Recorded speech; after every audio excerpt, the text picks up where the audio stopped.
I remember the day I stumbled upon the old, decrepit house deep in the woods of Harriman State Park.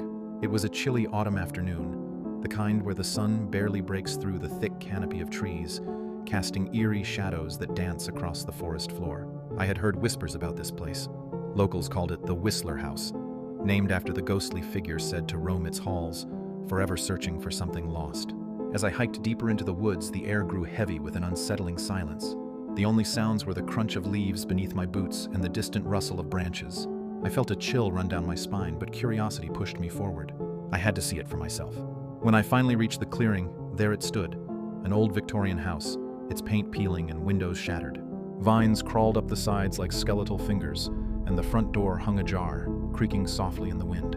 I hesitated, my heart racing. This was no ordinary house. It felt alive, as if it were breathing, waiting for me to step inside. I crossed the threshold and the air shifted.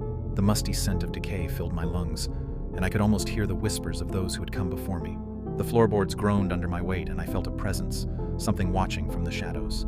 I called out, half expecting a response, but only silence answered. As I explored the dimly lit rooms, I stumbled upon a dusty old photograph. It was a family portrait, their faces frozen in time, but one figure stood out. A woman in a white dress, her eyes hollow and haunting. I felt a chill as I realized she resembled the ghostly figure described in the legends. The Whistler House was not just a story. It was a place steeped in tragedy. I pressed on, drawn to the attic, where the air grew colder. The stairs creaked ominously as I ascended, and I could hear a faint sound, a soft whistling, like a lullaby carried by the wind. My heart raced as I reached the top, and there, in the dim light, I saw her. The woman from the photograph, standing by a broken window, her gaze fixed on the forest outside. I froze, unable to move. She turned slowly, her face a mask of sorrow, and I felt an overwhelming urge to comfort her. But as I took a step forward, she vanished, leaving only the echo of her mournful whistle. Panic surged through me, and I stumbled back, nearly losing my footing. I needed to leave, but the house had other plans. The door slammed shut, trapping me inside.